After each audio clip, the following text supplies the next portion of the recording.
Good morning and happy Monday. It is Monday, November 8th, 2021. We're here for our daily lectionary readings, and we have our three readings. Psalm 94 is our psalm reading. Ruth Chapter 1, verses 1 through 22 is our Old Testament reading. And 1 Timothy Chapter 5, verses 1 through 8 is our New Testament reading. Let us listen in to our scriptures today. God, put an end to evil. Avenging God, show your colors. Judge of the earth, take your stand. Throw the book at the arrogant. God, the wicked get away with murder. How long will you let this go on? They brag and boast and crow about their crimes. They walk all over your people, God. Exploit and abuse your precious people. They take out anyone who gets in their way. If they can't use them, they kill them. They think God isn't looking. Jacob's God is out to lunch. Well, think again, you idiots, fools. How long before you get smart? Do you think ear maker doesn't hear? Eye sharpener doesn't see? Do you think the trainer of nations doesn't correct? The teacher of Adam doesn't know? God knows all right, knows your stupidity, sees your shallowness. How blessed the man you train, God, the woman that you instruct in your word, providing a circle of quiet within the clamor of evil, while a jail is being built for the wicked. God will never walk away from his people, never desert his precious people. Rest assured that justice is on the way, and every good heart put right. Who stood up for me against the wicked? Who took my side against the evil workers? If God hadn't been there for me, I would have never made it. The minute I said, I'm slipping, I'm falling, your love, God, took hold of me and held me fast. When I was upset and besides myself, you calmed me down and cheered me up. Can misrule have anything in common with you?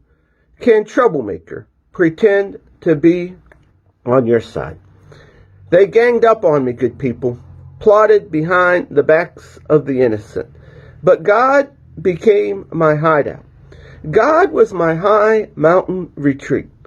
Then boomeranged their evil back on them. For their evil ways, he wiped them out. Our God cleaned them out for good. Our Old Testament reading is from Ruth Chapter 1. And we'll be reading the whole chapter. And if you do not mind, I'm going to take a quick sip of coffee. So once upon a time, it was back in the days when judges led Israel. There was a famine in the land. A man from Bethlehem in Judah left home to live in a country of Moab. He and his wife, they had two sons. The man's name was Elimelech. His wife's name was Naomi. His sons were named Mahlon and Chilion, all Ephrathites from Bethlehem and Judah. They all went to the country of Moab, and they settled there. Elimelech died, and Naomi was left, she and her two sons.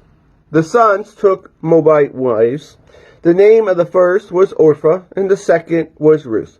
They lived in Moab for the next 10 years. But then the two brothers, Mahlon and Chilion, died. Now the woman was left without either her young men or her husband. One day, she got herself together, she and her two daughter-in-laws, to leave the country of Moab and set out for home.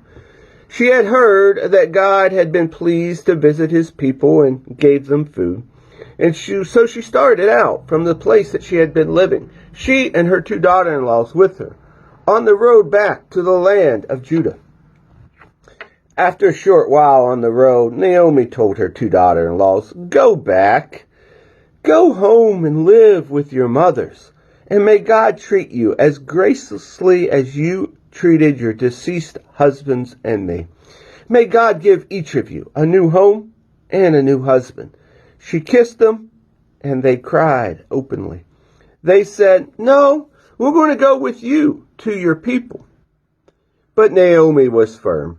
"Go back, my dear daughters. Why would you come with me? Do you suppose I still have sons in my womb who could do and become your future husbands?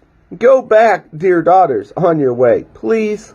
I'm too old to get a husband. Why, even if I said there's still hope, and this very night got a man and had sons, can you imagine being satisfied to wait until they were grown?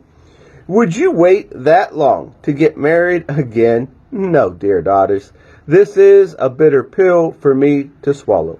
More bitter for me than for you. God has dealt me a hard blow." Again, they cried openly. Orpah kissed her mother-in-law goodbye, but Ruth embraced her and held on. Naomi said, "Look, your sister-in-law is going back home to live with her own people and God's. Go with her." But Ruth said, "Don't force me to leave you. Don't make me go home. Where you go, I go. And where you live, I'll live. Your people are my people. Your God is my God. Where you die, I'll die. And that's where I'll be buried. So help me God. Not even death itself is going to come between us." When Naomi saw Ruth had her heart set on going with her, she gave in, and the two of them traveled on together to Bethlehem. When they arrived in Bethlehem, the whole town was soon buzzing. "Is this really our Naomi? And after all this time?" But she said, "Don't call me Naomi. Call me bitter. The strong one has dealt me a bitter blow. I left here full of life, and God has brought me back with nothing but the clothes on my back. Why would you call me Naomi? God certainly doesn't.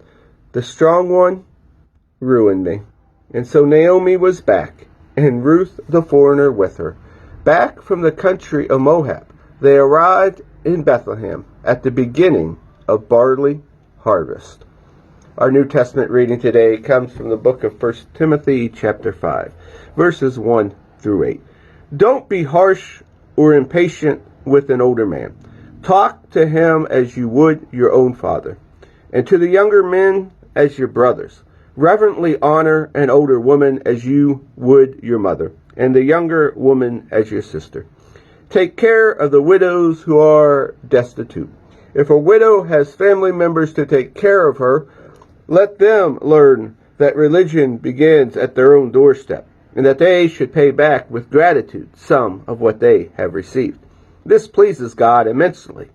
You can tell a legitimate widow by the way she has put all of her hope in God, praying to Him constantly for the needs of others as well as her own. But a widow who exploits people's emotion and pocketbooks, well, that's nothing to her.